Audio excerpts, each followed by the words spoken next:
Ladies and gentlemen, please welcome the Honorable Deborah Birx, Ambassador at Large for U.S. Special Representative for Global Health Diplomacy.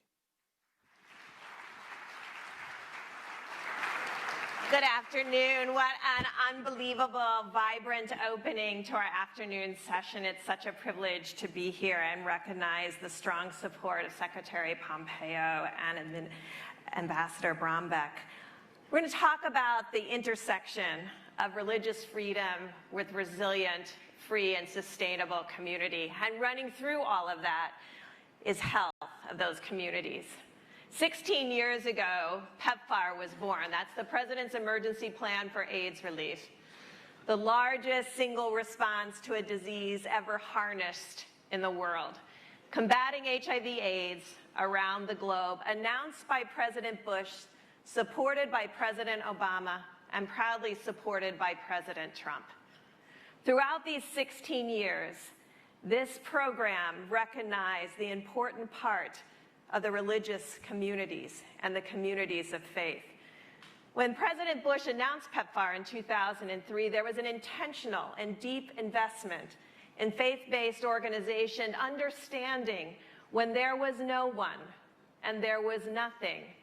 There was the communities of faith who stood beside their dying communities, where 20% to 30% of the adults were dying of HIV/AIDS, and most of the children were orphaned and in child-led heads of household. It was in that moment, though, that the community's faith stood beside the dying and provided them that compassion and light in that depth of darkness. 16 years ago and moving forward, we've now come to the time through 9 Congresses and 3 times we've been reauthorized by bipartisan support, recognizing that that is what brings us together, Republicans and Democrats, but Americans, together where we can address the most difficult issues, where many people thought HIV/AIDS could never be addressed. We're talking about communities now where the virus is no longer winning and is under control. But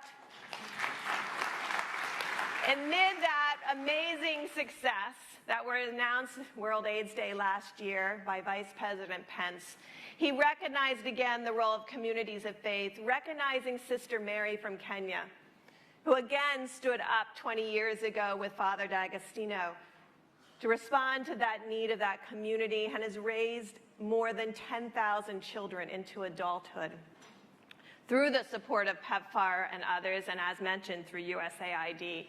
She has recognized that the needs are greater than health and has brought those programs together. But when we looked at all of our successes, we still saw we were missing. We were missing men between 25 and 45 who believed themselves to always be well. We were missing adolescent girls and young women who hadn't accessed any health and were HIV positive. And it was in that moment that Vice President Pence announced another $100 million invested in communities of faith to raise awareness that HIV/AIDS can be conquered when you are united together in a response of compassion and passion from the American people. That's what brings us great hope. This week, recognizing 50 years from landing on the moon, I will remind people that I was using a slide rule when we went to the moon. We didn't wait for the supercomputers. We harnessed what we had and we made it into something spectacular. That's what you do every day, and that's what our panelists are doing. So I will be pleased to announce our panelists. I'm going to sit down and ask all of the panelists to make their way to the stage.